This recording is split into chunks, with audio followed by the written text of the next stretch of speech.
inhérente à cette culture. C'est vraiment tout ça le hip-hop.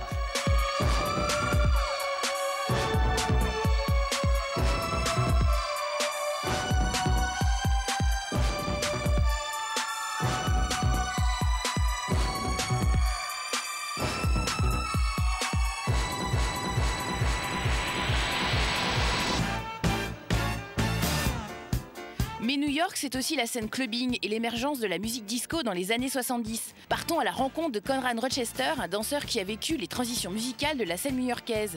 Il revient sur la scène clubbing et nous parle de son amour pour la danse. Ok, on est à New York, au Sapphire Lounge. Je m'appelle Conrad Rochester et je suis dans le business de la house. Je travaille là-dedans depuis très longtemps. Je suis danseur, chorégraphe, promoteur. J'organise aussi des événements parmi lesquels la soirée Funkbox.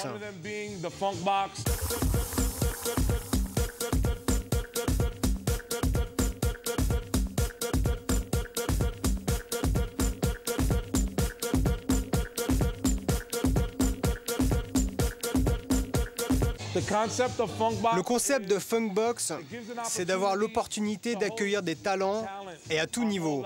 Danseurs, producteurs, DJ. C'est une vitrine où vous pouvez vous faire remarquer. Tu sais, moi je représente les danseurs. Et étant moi-même un danseur, je suis comme un ambassadeur. Et c'est pas facile parce qu'à New York, des endroits pour danser et s'éclater, on n'en voit pas beaucoup.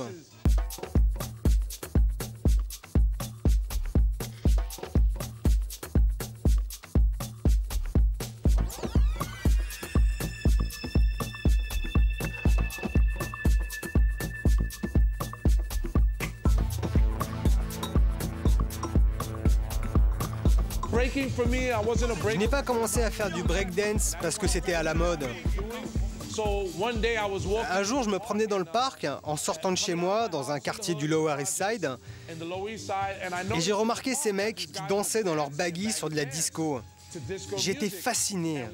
Je me suis dit, c'est ça que je veux apprendre. Je vais faire tout ce que je peux pour apprendre ce style de danse.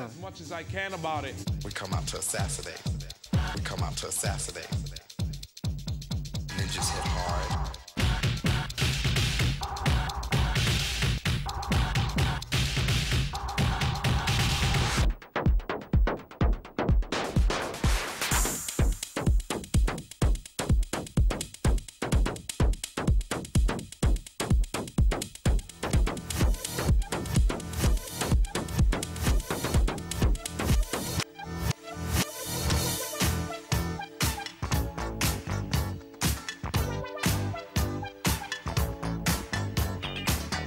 Voici Dion, c'est l'un des danseurs mythiques du Paradise Garage, une discothèque connue aujourd'hui pour être le lieu de naissance de la musique garage, notamment sous l'influence du DJ résident de l'époque, Larry Levan.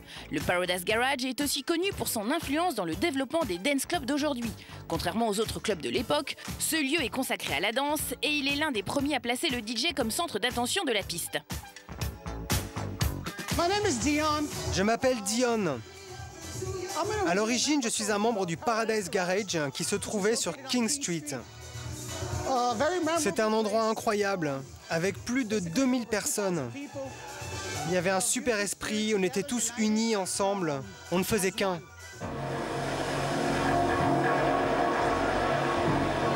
Aujourd'hui, l'esprit clubbing perdure à New York et c'est dans le Meatpacking District que nous retrouvons un des célèbres représentants de cette culture, François Kevorkian.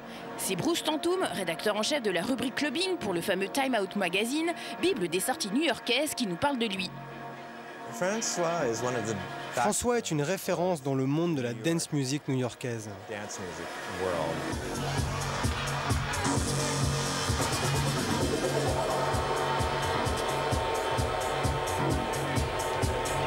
Il fait partie de ces gens qui créent l'événement. Il n'abandonne jamais, il persévère. En ce moment, il est à fond sur la soirée Deep Space au Club Cielo, qui est l'une des meilleures soirées de New York. Ancien batteur de jazz, reconverti en DJ, François Kay débarque en 1975 à New York où il commence à fréquenter les soirées des clubs branchés. Il remplace temporairement au platine Larry Levan du Paradise Garage et s'entoure rapidement des meilleurs artistes de la scène électro-émergente. première fois que j'ai vu des DJ, ils faisaient déjà tous les trucs super compliqués, les effets, le mixing.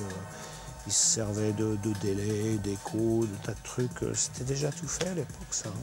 Il n'y a pas quelque chose d'incroyable qui s'est passé, qui a changé. On faisait déjà des montages à l'époque où on prenait les meilleurs petits bouts des chansons qu'on aimait, qu'on les mettait ensemble. On en faisait des édits comme les gens le font maintenant. Bon, alors bien sûr, ce qui a changé, c'est pas tellement le DJ lui-même, mais la musique. Bon, là, la musique, bien sûr, elle est un peu... c'est un peu parti dans des tas de directions différentes. Studio 54 est ouvert entre 1977 et 1986. La discothèque voit passer toutes les plus grandes stars du moment. C'est un haut lieu de la scène underground new-yorkaise. Ce club acquiert rapidement un statut international. Le concept du clubbing a en fait commencé avec le loft. C'était au début des années 1970. C'est comme ça que tout a commencé.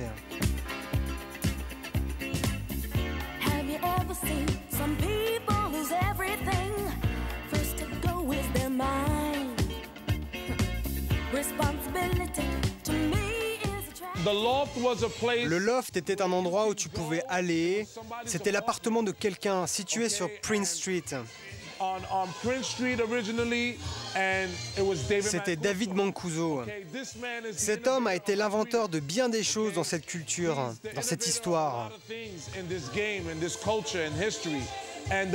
Et ce qu'il y a de beau à propos du loft, c'est qu'il n'y avait pas de mix. Ça n'avait rien à voir avec le fait d'être DJ. Le principe, c'était une personne qui passait des disques du début à la fin. Et toi, tu pouvais aller là-bas, être toi-même et danser jusqu'à épuisement. De l'endroit où tu vas pour sortir, pour voir et être vu, pour socialiser, les clubs sont devenus des lieux où l'on va pour écouter une musique spécifique, pour découvrir de nouvelles choses, de nouveaux styles. En seulement 10 ans, le Paradise Garage et son DJ Larry Levan parviennent à créer le modèle de la club culture actuelle. Le loft, c'était le loft, mais le garage avait son sound system. C'était un endroit bien plus grand, avec son propre cinéma, avec de la nourriture offerte, avec une terrasse en plein air qui surplombait le dance floor. C'était le paradis. Jusqu'à 2000 personnes à l'intérieur, 750 sur le dance floor en même temps. Un sound system qui a coûté $1 million. C'était un endroit qui t'ouvrait l'esprit et qui te donnait vraiment l'envie de faire l'impossible. Studio 54, ça avait tout à voir avec l'argent. Paradise Garage et Loft, ça avait à voir avec la musique.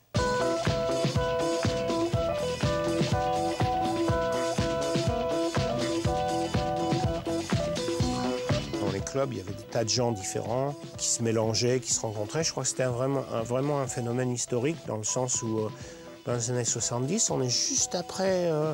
l'assassinat de Martin Luther King, la guerre du Vietnam qui vient se terminer, mais il y a toujours beaucoup de ségrégation aux États-Unis, beaucoup de racisme.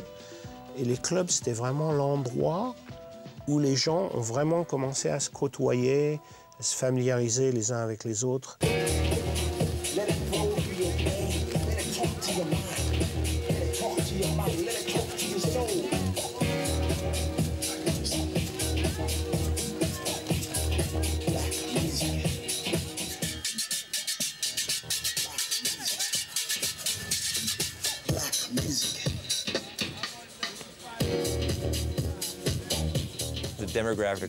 La démographie de la ville a beaucoup changé. Parce qu'il est devenu tellement cher de vivre ici, on a beaucoup moins d'excentriques, beaucoup moins de noctambules. Et tout ça fait de New York une ville moins vibrante qu'elle ne l'était auparavant, il y a 20 ou même 15 ans. Ceci dit, il y a quelque chose, il y a une telle histoire et une telle tradition de la musique et du clubbing ici, que ça coule dans les veines de la ville. Tu ne pourras jamais changer ça.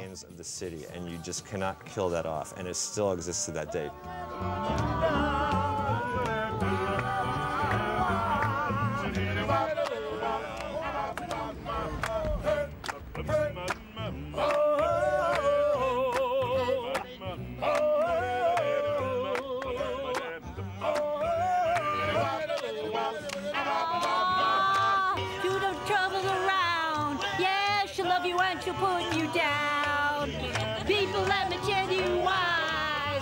Two goes, I